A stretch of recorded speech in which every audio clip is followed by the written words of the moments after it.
In our last lesson, you discovered that ADHD can be a leadership advantage. Now, let's make this personal. Let's discover how your unique ADHD brain creates your specific leadership advantages. Here's what I've learned coaching hundreds of ADHD executives. No two ADHD brains are identical. The way your ADHD shows up creates a unique leadership fingerprint that, once understood, becomes your strategic advantage. One executive I worked with spent years trying to force himself into a methodical, process-driven leadership style because that's what he thought good leaders did. When we mapped his actual patterns, we discovered he was naturally a crisis champion, someone who literally thinks better under pressure.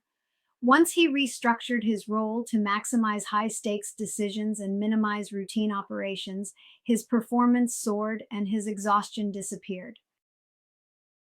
Through my work, I've identified 4 primary ADHD leadership patterns. The innovative visionary sees possibilities others haven't imagined yet. They're the ones painting pictures of futures that don't exist. The crisis champion comes alive when everything's on fire. Their brain actually sharpens under pressure. The empathetic connector reads emotional undercurrents and builds loyalty through deep understanding. The strategic pattern spotter sees connections across seemingly unrelated areas. You might recognize yourself in multiple patterns, but usually one dominates. Which one feels most like you when you're at your best? Now, here's something important. You've already built sophisticated strategies to succeed. What you might dismissively call coping mechanisms or workarounds are actually performance optimization tools. That color coding system you use, that's visual processing optimization. The way you schedule all important calls for mornings, that's energy management. The habit of walking while thinking through problems, that's kinesthetic processing. The question isn't whether you have strategies, you do. The question is whether you recognize them as strengths rather than compensations. But here's where it gets exciting. Beyond what you've already developed, you have untapped capabilities hiding in what others call symptoms. Your hyperfocus isn't inconsistent attention. It's the ability to go deeper than others can. Your restlessness isn't lack of discipline. It's an innovation catalyst. Your emotional sensitivity isn't weakness. It's sophisticated market intuition.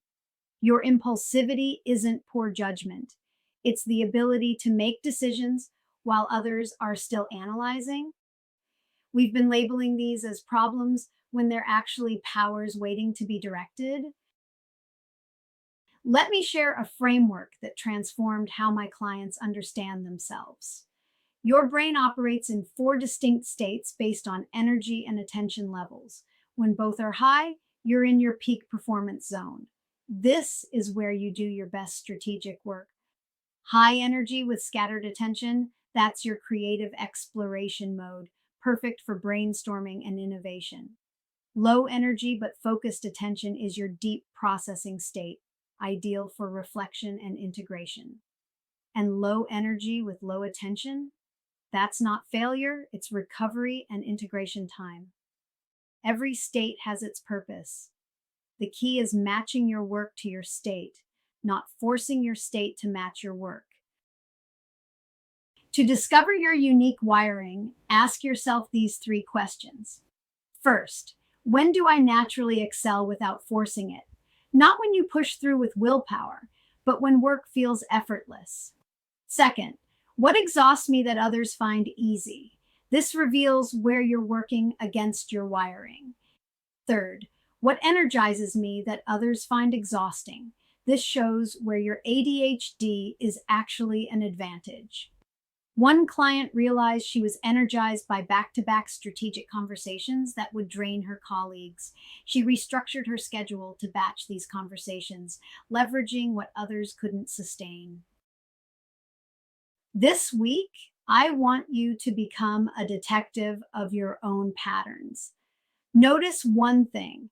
When does your brain work effortlessly?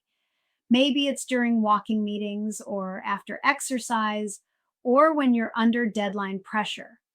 Note what conditions were present: time of day, type of task, environment, energy level. Then ask yourself, how can I recreate these conditions more often? Small observations lead to big transformations. You don't need to overhaul everything. Just start noticing when you're working with your wiring instead of against it. Remember, you're not broken. You're not disordered. You're uniquely wired. And that wiring, once understood, becomes your competitive advantage.